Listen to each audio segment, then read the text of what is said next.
जय हिंद। अगर बच्चों आप लोग क्लास 9th के हैं और अर्धवार्षिक परीक्षा 2025-26 विषय संस्कृत की तैयारी कर रहे हैं तो ये वीडियो आपके लिए काफ़ी ज़्यादा इम्पोर्टेंट होने वाला है। बच्चों आज हम लोग लेटेस्ट पैटर्न पर आधारित एक न्यू और इम्पोर्टेंट क्वेश्चन पेपर देखेंगे जो कि आपके हाफ ईयरली एग्जाम में पूछा जाएगा। बच्चों ये क्वेश्चन पेपर आपका एनसीईआरटी पैटर्न पर आधारित है जो कि आपके एग्ज़ाम के पॉइंट ऑफ व्यू से काफ़ी ज़्यादा इम्पॉर्टेंट है। इसमें आपको सभी के सभी इम्पॉर्टेंट क्वेश्चन ही देखने को मिलेंगे। बच्चों सबसे पहले आपके पेपर में आप लोगों से एमसीक्यू पूछे जाएंगे। तो यहाँ पर आपका जो पहला क्वेश्चन रहेगा गद्यांश से रहेगा। सबसे पहले आपको गद्यांश दिया जाएगा, उसी के बेस पर यहाँ पर आपसे क्वेश्चन पूछे जाएंगे। तो यहाँ पर आपका पहला क्वेश्चन है गद्यांश का शीर्षक क्या है। तो इसका आपका सही जवाब हो जाएगा राष्ट्रगानम। क्या हो जाएगा? राष्ट्रगानम। इसके बाद आपका क्वेश्चन नंबर 2 है राष्ट्रगान के रचयिता कौन है। तो राष्ट्रगान के रचयिता कौन है? रविंद्रनाथ। कौन है? रविंद्रनाथ। ठीक है, यहाँ पर आपका हो जाएगा रविंद्रनाथ ठाकुर। ठीक है, यहाँ पर आपका ऑप्शन नंबर बी वाला करेक्ट आंसर हो जाएगा। इसके बाद आपका क्वेश्चन नंबर 3 है राष्ट्रगान को क्या संज्ञा दी गई है। तो राष्ट्रगान को क्या संज्ञा दी गई है? जनगण मन। इसके बाद भारत के राष्ट्रध्वज में कौन सा रंग नहीं है। तो यहाँ पर आपका सही जवाब हो जाएगा रक्त वर्ण। कौन सा नहीं है? रक्त वर्ण। आदि कवि नाम से कौन प्रसिद्ध है। तो आदि कवि के नाम से कौन प्रसिद्ध है? वो आपके हैं वाल्मीकि। कौन है? वाल्मीकि। चंद्रशेखर न्यायाधीश के सामने क्या बोले थे। चंद्रशेखर जो थे वो न्यायाधीश के सामने क्या बोले थे? वो बोले थे आज़ादा। क्या बोले थे? आज़ादा। रामा ने सबसे पहले किसके चरणों को प्रणाम किया था। तो राम ने सबसे पहले किसके चरणों को प्रणाम किया था? कौशल्या के चरणों को प्रणाम किया था।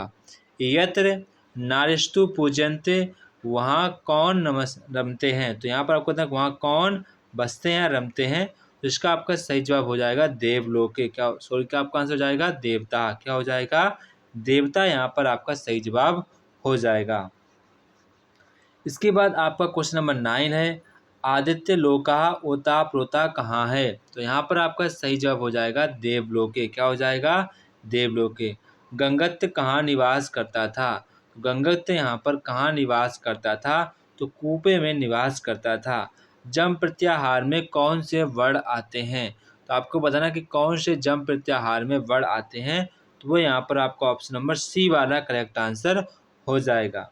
या का उच्चारण स्थान क्या है। या का उच्चारण स्थान क्या है। तो इसका आपका सही जवाब हो जाएगा तालु। क्या हो जाएगा? तालु। माहेश्वर सूत्रों की संख्या किसने की। तो माहेश्वर सूत्र की संख्या किसने दी थी? पाणिनि ने दी थी। किसने दी थी? पाणिनि ने दी थी। चंद्रोदय शब्द किस ग्रंथि से प्रयोग हुआ है। इसका आपका सही जवाब हो जाएगा चंद्रोदय शब्द में किस संधि का प्रयोग हुआ है। तो यहाँ पर आपका सही जवाब हो जाएगा दीर्घ संधि। क्या हो जाएगा? दीर्घ संधि। इसके बाद आपका क्वेश्चन नंबर नेक्स्ट है दशानन शब्द में कौन सा समास है। तो यहाँ पर आपका सही जवाब हो जाएगा बहुव्रीहि समास। क्या हो जाएगा? बहुव्रीहि समास।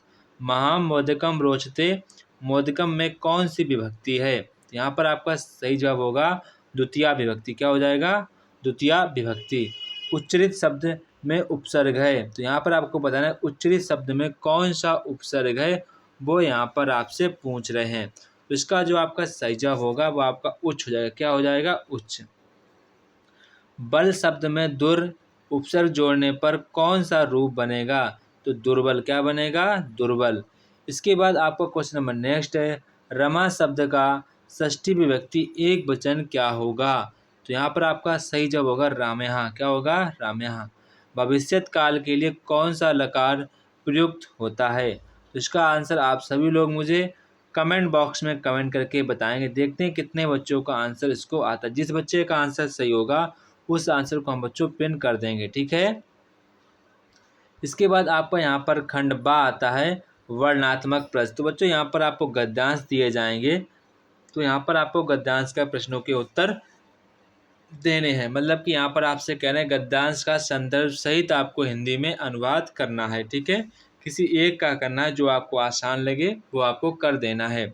इसमें आपको करना क्या है, इसमें आपको पाठ का नाम पता होना चाहिए और साथ में लेखक का भी नाम पता होना चाहिए। किसी पाठ से कोई ना कोई सोर्सेस होता है, वो यहाँ पर आपको उसका स्रोत बताना कि कहाँ से लिया गया, कैसे लिया गया है, वो यहाँ पर आपको सारी बातें बतानी होती हैं। इसके बाद यहाँ पर आपसे कह रहे हैं कि निम्न में से किसी पाठ का हिंदी में सारांश आपको बताना है। यहाँ पर आपको पाठ के नाम दिए गए, इन पाठों किसी एक पाठ का आपको अपने शब्दों में हिंदी में सारांश बताना कि उस पाठ की कहानी क्या रही है, उस पाठ का उद्देश्य क्या रहा है, ये आपको सारी बातें उसमें लिखनी होती हैं। इसके बाद जो आप 3 का यहाँ पर कह रहे हैं कि निम्नलिखित में से किसी एक श्लोक का संदर्भ सहित हिंदी में आपको व्याख्या करनी है। यहाँ पर आपको जो अच्छा लगे वही करना है, जो आपको अच्छा लगे वही यहाँ पर आपको करना है, ठीक है। यहाँ पर आपको सबसे पहले पता होना चाहिए किस पाठ से लिया गया है और ये कहाँ से लिया गया है, वो आपको चीज़ें बतानी है। इसके बाद आपको डालना हिंदी में अनुवाद, फिर आपको हिंदी में अनुवाद कर देना होता है। इसके बाद निम्न सूक्ति में से किसी एक में हिंदी की व्याख्या यहाँ पर आपको बतानी है। किसी एक की हिंदी में व्याख्या कीजिए। यहाँ पर आपको किसी एक की हिंदी में व्याख्या करनी है।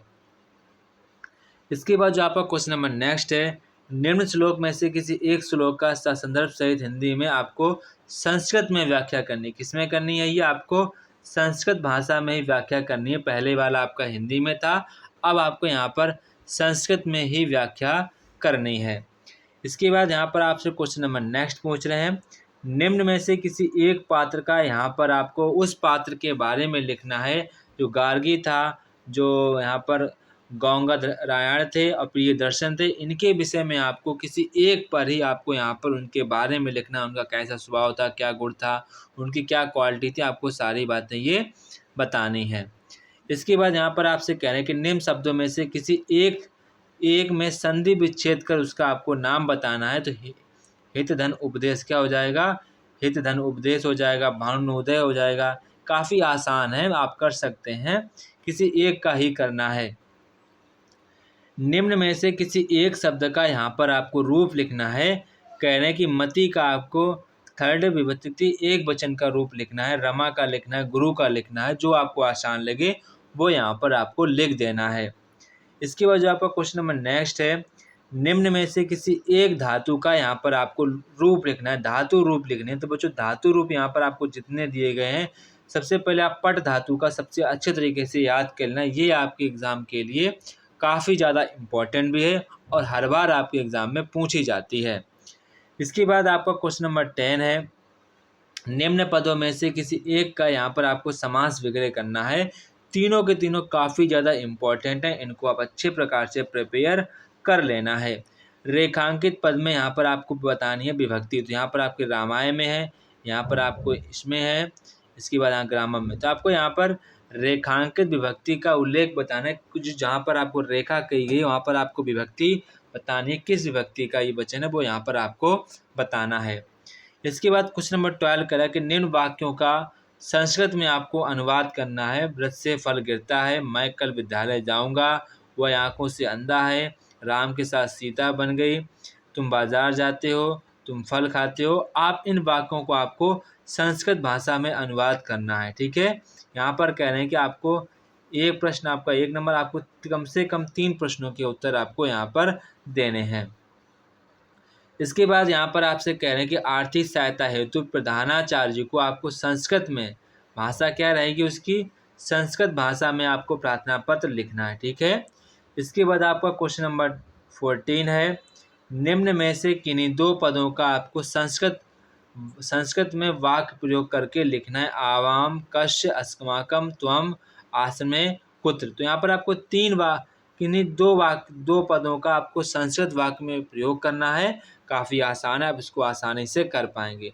बच्चों ये था हमारे क्लास 9 का संस्कृत का एक इम्पॉर्टेंट क्वेश्चन पेपर, जो कि आपके एग्ज़ाम के पॉइंट ऑफ व्यू से काफ़ी ज़्यादा इम्पॉर्टेंट था। आप सभी लोग अच्छे प्रकार से तैयारी करते रहिए और आपको नेक्स्ट क्वेश्चन पेपर किस सब्जेक्ट का चाहिए वो आप लोग मुझे कमेंट बॉक्स में कमेंट करके बता सकते हैं। तो जय हिंद बच्चों, फिर मिलते हैं अपने नेक्स्ट वीडियो पर।